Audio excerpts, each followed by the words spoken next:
किसानों के लिए एक राहत भरी खबर है।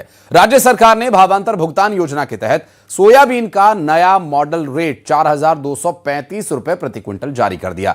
यह दर 25 दिसंबर को घोषित की गई और इसी के आधार पर किसानों को भावांतर की राशि भी दी जाएगी। भावांतर योजना के तहत किसानों को जो भी भुगतान होगा उसकी गणना इसी मॉडल रेट के आधार पर की जानी है। यानी किसानों को मंडी में मिले भाव और सरकार द्वारा तय न्यूनतम समर्थन मूल्य के बीच जो अंतर है या यूं कहें कि जो नुकसान है उसकी भरपाई करने के लिए यह भावांतर योजना शुरू की गई है। राज्य सरकार सीधा किसानों को इसका भुगतान करेगी। वहीं किसानों से सोयाबीन की फसल की खरीदी 15 जनवरी तक होनी है। ऐसे में भावांतर से किसानों को लाभ मिले, इस उम्मीद के साथ इस योजना की शुरुआत की गई है।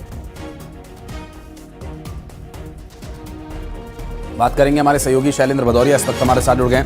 शैलेंद्र, सोयाबीन किसानों के लिए हालांकि अपेक्षाकृत समय बहुत ज्यादा नहीं बचा है, लेकिन यह भावांतर योजना से उनके नुकसान की भरपाई जरूर हो जाएगी। तरीके से मध्य प्रदेश सरकार ने भावांतर की जो राशि है वो तय की गई थी। उसके बाद सोयाबीन के मॉडल रेट जो है वो लगातार बढ़ते चले जा रहे हैं। और जिस तरीके से सरकार ने कहा था किसान जितने पैसे में जो है वो सोयाबीन बेचेंगे उसके बीच का जो अंतर है 5600 रुपए जो आसपास सरकार ने जो तय किया था वो उतना पैसा सरकार देने का काम करेगी। और हमने लगातार देखा कि समय समय पर मध्य प्रदेश की सरकार ने किसानों के खाते में पैसे डालने का भी काम किया है।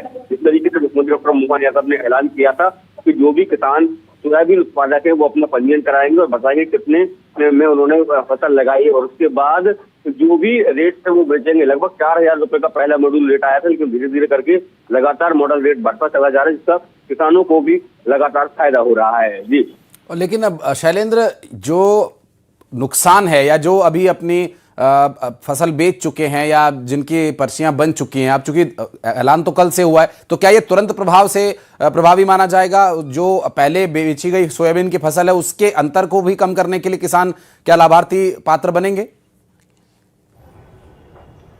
देखिए, मैं आपको बता दूं कि ये योजना जो है वो लगभग जब किसानों की फसलें पककर तैयार हुई तभी ये बात लागू हो गई थी और उनको ऐलान भी कर दिया था। और साफ ये कहा गया था कि जो किसान मंडी में अपनी फसल बेच रहे हैं उसकी पक्की रसीद उनको लेनी होगी।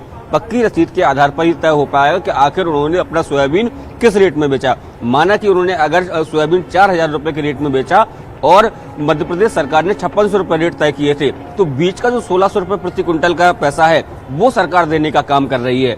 और जो आप जिस बात का जिक्र कर रहे हैं, ये मॉडल रेट है जो लगातार मार्केट में बढ़ रहा है, जो 4,000 से शुरू हुआ था और अब 4200-4300 तक पहुंच गया है। तो अब जो अंतर रह गया है वो 1300 रुपए प्रति क्विंटल का रहेगा, जिसको किसानों को देने का काम सरकार आने वाले समय में करने वाली है। जी, बहुत शुक्रिया शैलेंद्र आपका इस पूरे मामले पर जानकारी देने के लिए। और उज्जैन से एक सनसनीखेज वारदात सामने आई, जहां